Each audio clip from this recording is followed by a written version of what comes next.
Hello class 10 students, आप सभी के लिए मल्टीपल चॉइस क्वेश्चन यहाँ पे मैं लेके आया हूँ जो कि आपके फाइनल एग्जाम में आने वाले हैं। हमने सैंपल पेपर के अंदर देख लिया है कि आपके मल्टीपल चॉइस क्वेश्चन 20 मार्क्स के आएंगे, तो आपको उनकी प्रैक्टिस करनी पड़ेगी। ऐसा नहीं है कि आप उनको तुक्के मार के कर दोगे। तो अगर आपको 100 आउट ऑफ 100 गेन करने हैं तो मल्टीपल चॉइस क्वेश्चन की प्रैक्टिस जो है बहुत ज्यादा जरूरी है। तो इस बुक के अंदर बहुत अच्छे क्वेश्चन दे रखे हैं, मल्टीपल चॉइस क्वेश्चन भी दे रखे हैं, शॉर्ट आंसर टाइप भी, वेरी शॉर्ट भी और लॉन्ग आंसर भी। तो ये बुक आपके लिए बेस्ट है। इसका बाय लिंक आपको डिस्क्रिप्शन में मिल जाएगा। गुरुकुल की बुक है, वहां से जाके आप इस बुक को परचेज कर सकते हैं। तो चलिए देखते हैं यहाँ पे क्वेश्चंस हम इसके आज देखेंगे। हम चैप्टर नंबर 3 के क्वेश्चंस सबसे पहले नजर डालते हैं। यहाँ पे pair of linear equation in 2 variable का क्वेश्चन नंबर फर्स्ट क्या है। The value of x and y in, हमें यहाँ पे इक्वेशन दे रखी है 2x + 3y = 2 और द इक्वेशन दे रखी है x - 2y = 8। हमें यहाँ पे x और y की वैल्यू फाइंड आउट करनी है। अब बहुत सारे मेथड हैं हमारे जो कि हम x और y की वैल्यूज को उनको फाइंड आउट कर सकते हैं। बस सबसे बेस्ट मेथड कौन सा है, यहाँ पे क्या करो, आप किसी भी x या y के वेरिएबल को इक्वल कर लो। अब यहाँ पे देखो x की वेरिएबल क्या है 2, यहाँ पे x का वेरिएबल 1 है, तो इसको इक्वल करना बिल्कुल ईजी है। यहाँ पे 2 से मल्टीप्लाई कर लो, क्या बन गया 2x + 3y = 2।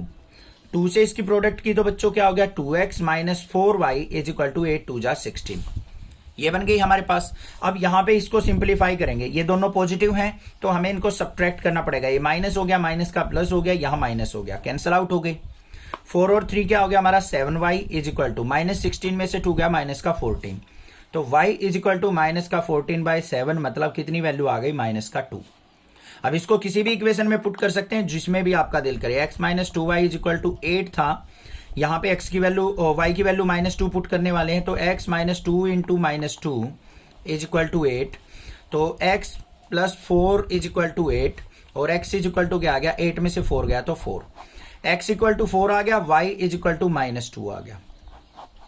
ये हमारे पास 2 एंट्रीज आ चुकी है यहाँ पे। तो हम ऑप्शन देख लेंगे x4 y -2। ये चीज ध्यान रखना, x की वैल्यू पहले आएगी, y की वैल्यू बाद में आएगी, नहीं तो गड़बड़ कर दोगे। x की वैल्यू 4, y की वैल्यू -2 कौन से में है, वही हमारी ये रही सी ऑप्शन में है। कई बार आप क्या करते हो -2 4 चेक कर लेते हो, तो हमारे पास ऐसा भी आंसर हो सकता है -2 और 4 भी गिवन हो जाए। तो गलती नहीं करनी है, x की वैल्यू पहले मिलेगी, y की वैल्यू बाद में मिलेगी। ये हो गया। सेकंड क्वेश्चन आपको खुद से सिंपलीफाई करना है। यहां पे भी x और y की वैल्यू आपको फाइंड आउट करनी है। 2 इक्वेशन दे रखी हैं, ऐसे ही आपको किसी एक वेरिएबल को कोफिशिएंट को इक्वल करना है और अपनी x और y की वैल्यू फाइंड आउट कर लेनी है। इसका आंसर हमारा बी आएगा, तो आपको खुद से ट्राई करके आपको प्रैक्टिस करनी है। आगे आ जाओ, क्या कहा है क्वेश्चन में, the perimeter of N isosceles triangle is 65 centimetre. किसी आइसोसेलेस ट्रायंगल का पेरीमीटर जो है 65 सेंटीमीटर है। भाई जो भी क्वेश्चन में दे रखा है ना, उन चीजों को माइंड में लेके चला करो सीधे। आइसोसेलेस ट्रायंगल दे रखी है, माइंड के अंदर आ जानी चाहिए। कौन सी होती है आइसोसेलेस ट्रायंगल, जिस ट्रायंगल के अंदर 2 साइड्स हमारी इक्वल होती हैं वो हमारी आइसोसेलेस ट्रायंगल होती है। The unequal side is thrice as large as each of the equal side. जो अनइक्वल साइड है ना वो क्या है, इक्वल साइड्स की थ्राइस है। अब यहां पे मान लेते हैं हम, let equal sides, equal side उसको हमने क्या मान लिया x मान लिया, तो अनइक्वल साइड क्या हो जाएगी, अनइक्वल साइड वो हमारी क्या होने वाली है 3x, इसकी थ्राइस होने वाली है। अब पेरीमीटर क्या होता है हमारा, पेरीमीटर का मतलब होता है सम ऑफ ऑल साइड्स। तो पेरीमीटर क्या होगा हमारा, एक साइड x दूसरी साइड भी x और अनइक्वल साइड 3x है। ये किसके इक्वल है 65 के इक्वल, ठीक है। तो यहाँ पे 3x x और x क्या हो गया हमारा 5x = 65। तो x की वैल्यू अगर मैं यहां पे देखूं तो 5 से कट करेंगे तो 13 आ गई हमारी। तो हमें तीनों साइड निकालनी है, तो x की वैल्यू 13 और 13 3 जा क्या होगी 39। तो हमारा क्या हो गया, option A is the correct हो गया। तो एक साइड तो हमारी 13 होगी, दूसरी भी 13 होगी और जो लॉन्गेस्ट साइड है हमारी अनइक्वल साइड वो हमारी 39 आ चुकी। क्लियर हो गया। आगे देखते हैं भाई, the value of k4 which the system of linear equation is inconsistent. VIP questions के अंदर काउंट होते हैं ये, इनकंसिस्टेंसी के, कंसिस्टेंसी के और हमारे वो infinite many solution, zero solution. ये कंडीशंस आपको बहुत ज्यादा ध्यान रखनी है। ये क्वेश्चन आपको 110% आपके एग्जाम में देखने को मिलेगा ही मिलेगा। तो यहां पे हमें इक्वेशन देखो क्या दे रखी है, x + 2y = 3 दे रखी है, 5x + ky + 7 = 0 दे रखा है। ठीक है भाई। तो यहाँ पे हमें क्या करना है, इस 3 को इस तरफ ले आओ। तो यहाँ पे इक्वेशन क्या बन गई हमारी, x plus 2y minus 3 equal to 0, और दूसरी इक्वेशन क्या थी, 5x plus ky plus 7 equal to 0। ये हो गई हमारी।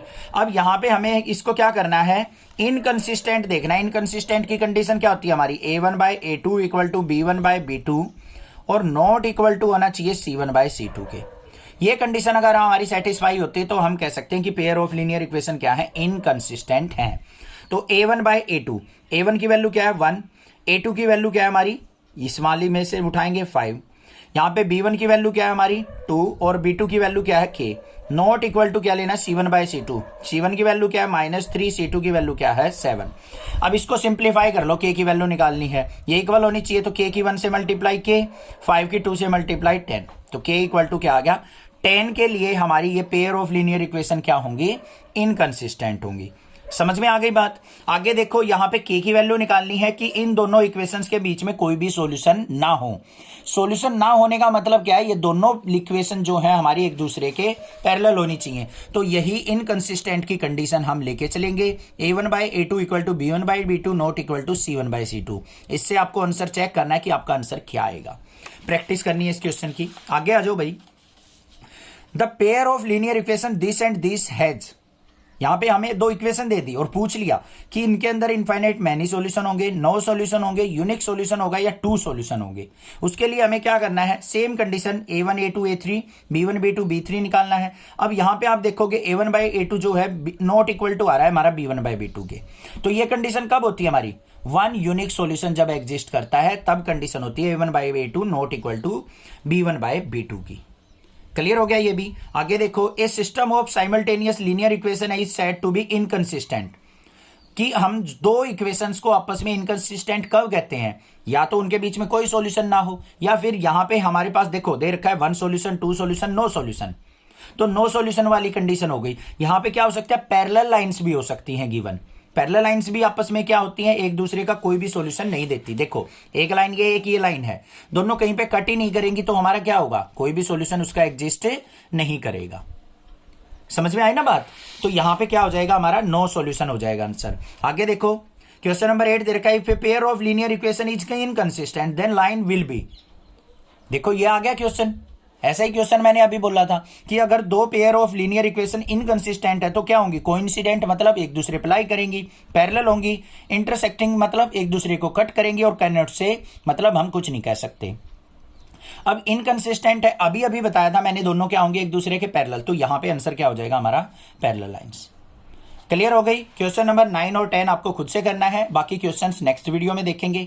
आप इस बुक को जाके बाय लिंक से, डिस्क्रिप्शन में बाय लिंक से आप परचेज कर सकते हैं, जिससे आपकी थोड़ी प्रैक्टिस हो जाएगी। आप एमसीक्यू क्वेश्चंस को, very short answer type questions को भी सारे के सारे कर सकते हो। देखो यहाँ पे बहुत सारे क्वेश्चन दे रखे हैं प्रैक्टिस के लिए, तो आप इन क्वेश्चंस को आसानी से प्रैक्टिस कर सकते हो। लॉन्ग आंसर टाइप भी हैं, शॉर्ट आंसर टाइप भी हैं, और मल्टीपल चॉइस भी क्वेश्चन दे रखे हैं। जो भी क्वेश्चन बनते हैं ना एमसीक्यू क्वेश्चन, सारे दे रखे हैं इस चैप्टर के अंदर। ठीक है, तो चैनल को सब्सक्राइब करना, आने वाली वीडियोज की नोटिफिकेशन आपको मिलती रहे। कोई भी इंपॉर्टेंट इन्फॉर्मेशन आती है सीबीएसई द्वारा तो वो भी मैं आपको प्रोवाइड करा दूंगा। Thank you students for watching next classes video.